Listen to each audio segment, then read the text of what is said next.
नमो नमः संस्कृत मित्राणि। सभी को गुरु पूर्णिमा की हार्दिक शुभकामनाएं।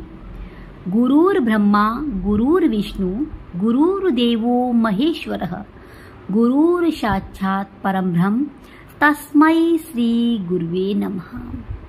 तो फ्रेंड्स, आप अध्ययन कर रहे हैं संस्कृत व्याकरण प्रवेशिका का। तो दोस्तों, आज का आपका टॉपिक है जिसमें आप देखेंगे प्रयत्न। और प्रयत्न का मतलब होता है प्रयास। तो दोस्तों, गुरु पूर्णिमा के दिन आपको ये प्रयास करना चाहिए, ये मेहनत करनी चाहिए कि हमें टीजीटी अपना जो है अच्छे तरीके से निकालना है और एक सीट सुनिश्चित करनी है। तो प्रयत्न का मतलब होता है प्रयास। क्या होता है? प्रयास। और इससे पहले के टॉपिक अगर आपने कवर नहीं किए हैं तो प्लेलिस्ट से जाकर के दोस्तों आप सारे टॉपिकों को एक साथ में देख सकते हैं। स्टार्ट करते हैं। प्रयत्न। प्रयत्न का मतलब क्या है? प्रयास। प्रयत्न कहते किसे हैं? किसी वर्ग को बोलने के लिए किया गया प्रयास प्रयत्न कहलाता है। किसी वर्ग को बोलने के लिए किया गया प्रयास प्रयत्न कहलाता है। तो दोस्तों, आपको भी प्रयत्न करना चाहिए, ठीक है। यह प्रयत्न दो प्रकार का होता है। मोस्ट इम्पोर्टेंट है, प्रयत्न कितने प्रकार का होता है तो आपको बताना होगा दोस्तों कि प्रयत्न जो है हमारा कितने प्रकार का होता है। प्रयत्न दो प्रकार का होता है। कौन कौन सा? आभ्यंतर प्रयत्न और बाह्य प्रयत्न। आभ्यंतर प्रयत्न जो होता है, आभ्यंतर प्रयत्न की संख्या 5 प्रकार है। और आभ्यंतर जो प्रयत्न है वो मुख के भीतर से बोला जाता है। मुख के भीतर से, ठीक है, अंदर से बोला जाता है। बाह्य प्रयत्न।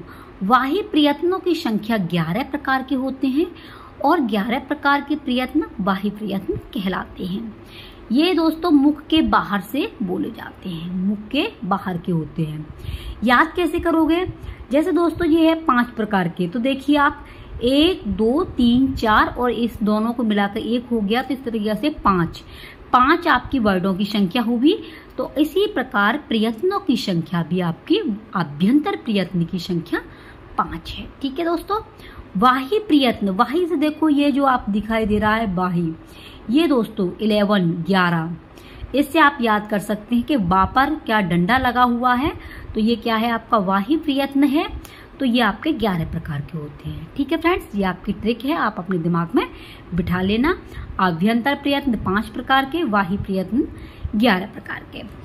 अब बात करते हैं दोस्तों आपके आभ्यंतर प्रयत्न की। जो आपके 5 प्रकार के हैं वो कौन कौन से हैं ये भी आपको जानना है, क्योंकि दोस्तों क्वेश्चन में जब आते हैं कि इनमें से आभ्यंतर प्रयत्न कौन सा नहीं है, तो नहीं के लिए पहले आपको आभ्यंतर प्रयत्न पता होना चाहिए। तो देखिए, स्पष्ट, ईषद स्पष्ट, नंबर 3 ईषद विव्रत, नंबर 4 विव्रत, नंबर 5 संव्रत। नंबर 1 स्पष्ट, नंबर 2 ईषद स्पष्ट, नंबर 3 ईषद विव्रत, नंबर 4 विव्रत और नंबर 5 संव्रत, ठीक है। बाह्य प्रयत्न। बाह्य प्रयत्न की संख्या 11 है।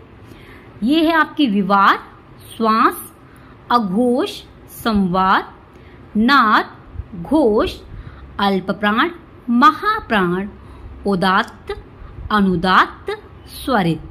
ये दोस्तों 11 प्रकार के आपके बाह्य प्रयत्न हैं। विवाद, श्वास, अघोष, संवाद, नाद, घोष, अल्प प्राण, महाप्राण, उदात्त, अनुदात्त और स्वरित, ठीक है दोस्तों। मोस्ट इंपोर्टेंट है ये। नेक्स्ट है आपका अल्प प्राण। तो अल्प प्राण क्या होता है दोस्तों? वर्ग का पहला, तीसरा, 5वां। 135 ट्रिक याद कर लेना। वर्ग का पहला, तीसरा और 5वां वर्ड क्या है? इन्हें यड़ प्रत्याहार भी कहते हैं। अल्प प्राण को यड़ प्रत्याहार भी कहा जाता है। पूछ लेता है कि अल्प प्राण का दूसरा नाम क्या है, तो यड़ प्रत्याहार है अल्प प्राण का दूसरा नाम। यानी कि वर्ग आपके जो कितने थे? 25 होते हैं, ठीक है। अगर देखे जाए तो एक वर्ग में दोस्तों 5 होते हैं, क ख ग घ, ठीक है। जैसे आप देख लीजिए, जैसे यहाँ लिख दिया हमने क ख ग घ और ये आपका अणाम। ठीक है, ये पहला वर्ग है। तो दोस्तों देखिए 1 2 3 4 5 हैं इसके अंदर। तो ये क्या कह रहा है, वर्ग का पहला, तीसरा, पांचवा, यानी कि ये पहला ये वाला, तीसरा ये वाला और पांचवा ये वाला। तो वर्ग का तीसरा आपका पहला, तीसरा, पांचवा अल्प प्राण कहलाता है। इन्हें यड़ प्रत्याहार भी कहते हैं। और कुल वर्ड अगर आप इन्हें जोड़ेंगे तो इनकी संख्या 19 बैठेगी। क्वेश्चन आ जाता है कि अल्प प्राण की संख्या कितनी है, तो आपको बताने कुल वर्ड 19 हैं। और इसमें य व र ल, यड़ प्रत्याहार के अंतर्गत य व र ल भी है, जिसे अंतस्थ भी कहा जाता है। ठीक है दोस्तों, नेक्स्ट है आपकी महाप्राण। महाप्राण वर्ग का दूसरा और चौथा, यानी कि ये ख और आपका घ। तो ये कह रहा है वर्ग का दूसरा और चौथा वर्ड आपका महाप्राण कहलाता है। महाप्राण को शल प्रत्याहार भी कहा जाता है।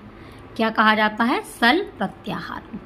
और कुल वर्ड की संख्या अगर महाप्राण में पूछ लेता है कि कुल वर्ड की संख्या कितनी है, तो आपको बतानी है 14 यानी 14, चतुर्दश। कितनी है महाप्राण की संख्या, चतुर्दश है। और चतुर्दश किसकी है, महाप्राण की 14। और दोस्तों आपके शल प्रत्याहार के अंतर्गत श, श, स, ह, यानी कि तीनों श और ह, इन्हें ऊष्म वर्ड भी कहा जाता है। ठीक है फ्रेंड्स, तो आई होप फ्रेंड्स आपको ये समझ में आ रहा होगा कि आपके जो है प्रयत्न कितने प्रकार के होते हैं। प्रयत्न 2 प्रकार के होते हैं। कौन कौन से होते हैं ये आप कमेंट बॉक्स में बताना कि कौन कौन से प्रयत्न होते हैं। तो दोस्तों देखिए आपके प्रयत्न, एक आभ्यंतर प्रयत्न है जिसकी संख्या 5 है, वाही प्रयत्न है जिसकी संख्या 11 है। तो इसकी संपूर्ण डिटेल मैंने कराई। तो फ्रेंड्स अगर सेशन पसंद आया हो तो अपने दोस्तों को शेयर करना। और दोस्तों आपकी जो है तैयारी डॉक्टर बाबूराम सक्सेना द्वारा जो आपके टीजीटी के सिलेबस में दिया गया है उसी के आधार पर कराई जा रही है। वो भी दोस्तों आपके टॉपिक वाइज कराई जा रही है। इसलिए फ्रेंड्स आप भी अपने नोट्स कंप्लीट करते चलें और अपनी तैयारी को बेहतरीन कीजिए। आप इस चक्कर में मत रहो कि सीट कम है। आपको फ्रेंड्स एक सीट लेनी है और एक सीट के लिए जो सिलेबस में दिया गया है उतना आपको पढ़ना है, उतनी आपको तैयारी करनी है। तो दोस्तों आप जो है पढ़ाई में अपना ध्यान दीजिए, अपना टाइमिंग बढ़ा दीजिए, जिससे दोस्तों आप अपनी तैयारी अच्छी तरीके से कर पाएं और एक टीजीटी की सीट पर आप अध्यापक बन सकें। आज गुरु पूर्णिमा है तो सभी भावी अध्यापक और अध्यापिकाओं के लिए सभी को एक सीट प्राप्त हो और अपनी तैयारी और अपनी लगन के साथ में वो एक सीट प्राप्त कर सके। ठीक है फ्रेंड्स, आप अपना ख्याल रखना। मिलते हैं कोई नेक्स्ट वीडियो के साथ में, तब तक के लिए बाय बाय।